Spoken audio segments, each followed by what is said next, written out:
السلام عليكم. الا حايرين اشنو ديروا الكوتي، جربوا لي هاد البريوش الشهده، كيجي خفيف كي القطن.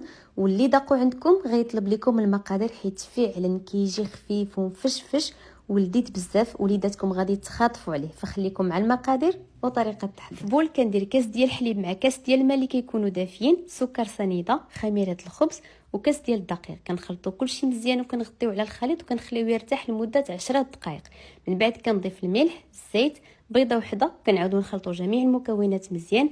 هنايا كنضيف الدقيق تدريجيا وحنا كنخلطوا مع خميره الحلويات، وكنجمعوا العجينه ديالنا. ما نحتاجوش نهائيا ندلكوها، غير كنجمعوها. العجينه كتكون كتلتصق شويه في اليدين، كندهنوها بالزيت وكنخليوها حتى كيتضاعف الحجم ديالها. هنا من بعد ما اختمرت ليا العجينه كيف كتشوفوا معايا ما شاء الله العجينه ديالي جات رائعه واخا ما مدلوكاش. صافي كنديكازيها وكنبدا نشكلها كويرات. بالنسبه للقياس تقدروا ديروا القياس اللي بغيتو نتوما. هنا من بعد ما شكلت الكويرات ديالي كلهم كندوز باش كنعمرهم بالشوكولا، تقدروا تعمروهم بالجبن حتى هو كيجي لذيذ بزاف. هنايا كيف ما كتشوفوا معايا كنبسطها غير شويه وكندير الشوكولا في الوسط. من بعد كنلف بالطريقه اللي موضحه في الفيديو. من بعد كندوز باش نستفهم في لاطه ديال الفران اللي ضروري كنكونوا فرشي ليها ورق الزبده اولا دهنينها بالزيت. هنايا كنخليو الشهده ديالنا حتى كتخمر وتضاعف الحجم ديالها. عاد كندهنوها بصفار بيضه مع شويه ديال الحليب وقطيره ديال الخل وكنزينوها بالزنجلان. كندخلها الفران اللي كيكون سخون من قبل حتى كطيب ونقدموها بالصحه والراحه. راه كتجي هشيشه ولذيذه بزاف. الا كتقلبي على شي حاجه ساهله للكوتي اولا للفطور، جربي هاد ميني حريشات بالجبن والزعتر، كيجيو لذاذ ما تشبعوش منهم، واهم حاجه ساهلين دغيا كيوجدوا. فخليكم مع الوصفه.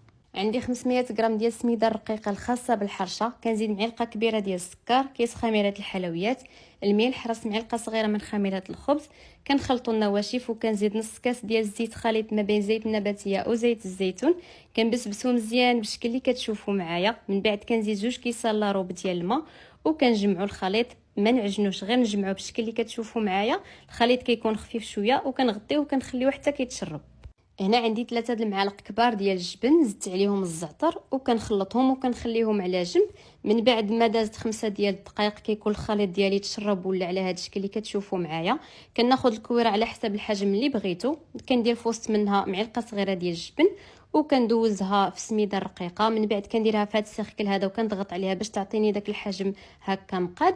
كنستمر بنفس الطريقه حتى كنسالي الخليط ديالي كامل وكندوز باش نطيبه. بالنسبه ل 500 غرام ديال السميده خرجت ليا 12 حريشه صغيره. صافي هنا من بعد ما ساليت الخليط ديالي كامل كندوز باش نطيبهم. هنا المقله ضروري تكون سخونه، النار متوسطه، كنخليهم حتى كيتحمروا وكياخذوا هذا اللوين هذا اللي كتشوفوا معايا.